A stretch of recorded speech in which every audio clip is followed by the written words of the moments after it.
Feeling paralyzed by the fear of being rejected in public speaking? Imagine commanding the stage with confidence instead. Warren Buffett, legendary investor, believes that mastering communication can boost your value by a massive 50%. So today, we're going to conquer this fear of being rejected. We're going to unleash our fear of being rejected in order to release our full potential. Let's go.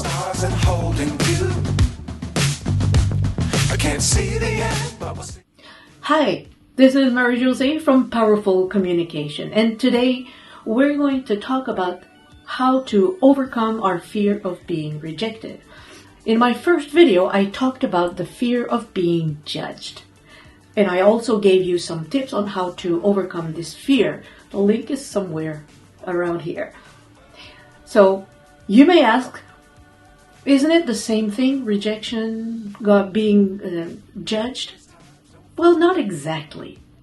There is some difference. The fear of being judged means that the speaker is worried about his performance, his message, and his or her delivery. They may worry that they will be perceived by the audience as being incompetent. I remember when I first began as a public speaker, I was always worried that my topics wouldn't be interesting enough for my audience. I didn't know if my message was clear, whether my transitions between ideas were effective or not. At times I would think, man, this audience is really going to think how stupid I sound. In contrast, the fear of being rejected. The speaker may be worried about being dismissed or being despised, bringing some negative reactions like being heckled or not being interested. Again, as a beginner in public speaking, I remember being really paralyzed by the fact that I thought that my topics were not interesting, that my audience would get bored to tears, and then within the middle of my speech, the audience members would start chatting or even leave the room altogether. Thankfully, this never happened. I don't mean that my speeches were good. They probably weren't. But the audience members were kind enough to listen to my speeches until the end.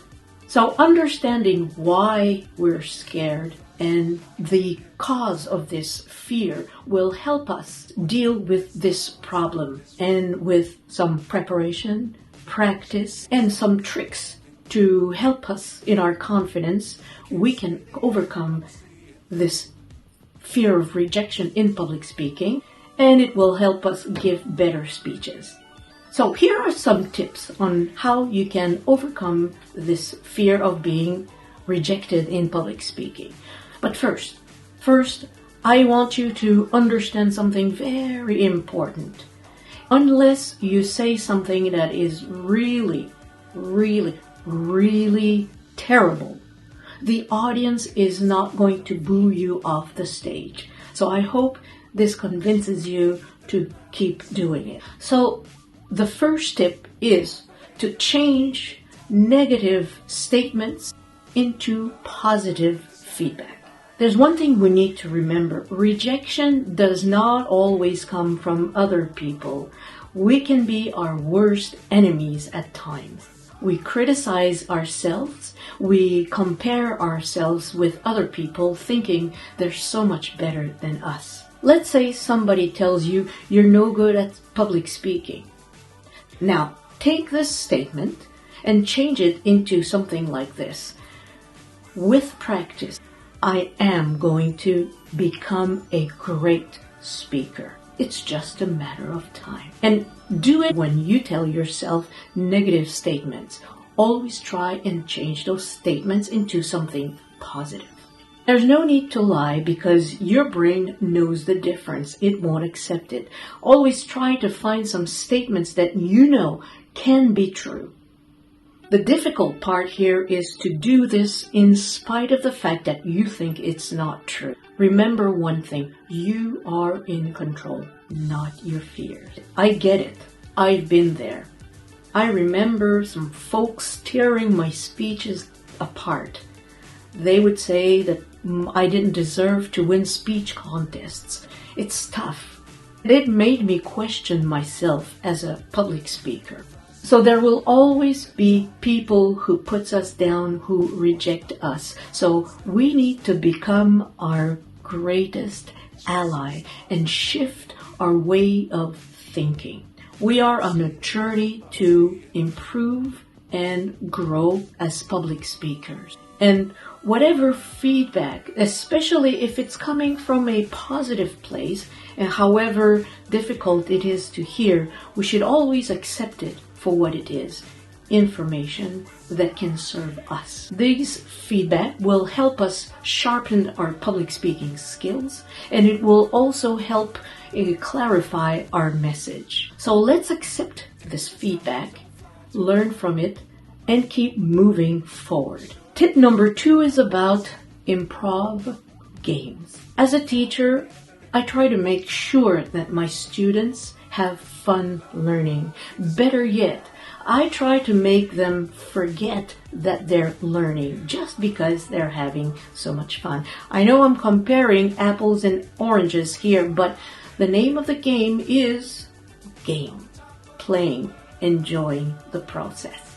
So you can do some impromptu exercises with your friends or your fellow speakers. This will help you think on your feet. Impromptu games will help you with spontaneity, with creativity, and with the willingness to take risks. So what you do with your team, you try and come up with a series of the craziest questions you can think of.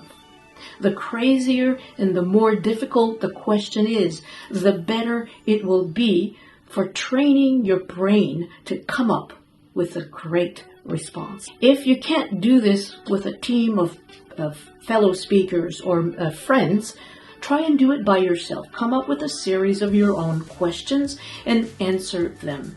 And if there is a topic with which you have difficulty speaking about, for example, politics, well, practice that part even more. Record yourself and listen to how you sound. Correct as you need. And every time you correct, always try and come up with a new or a different answer. Keep practicing until you become satisfied with your answers. If you get to the point after practicing so many times, you become satisfied with your answers, chances are your audience is going to like what they hear. Tip number 3 is try and focus on the connections rather than perfection.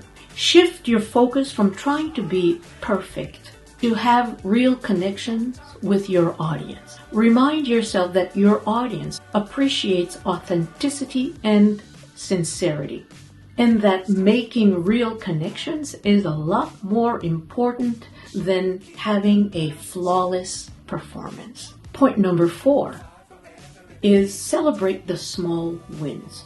If you're one of those people who puts themselves down all the time and who's been doing that for a long time, this is very important. Let's remember that even the expert speakers sucked at one point in their lives. The only difference with them and the speakers who are not very good at public speaking is that the experts, they practiced until they reach this point of expertise. It is hard work, but it is so much worth the effort.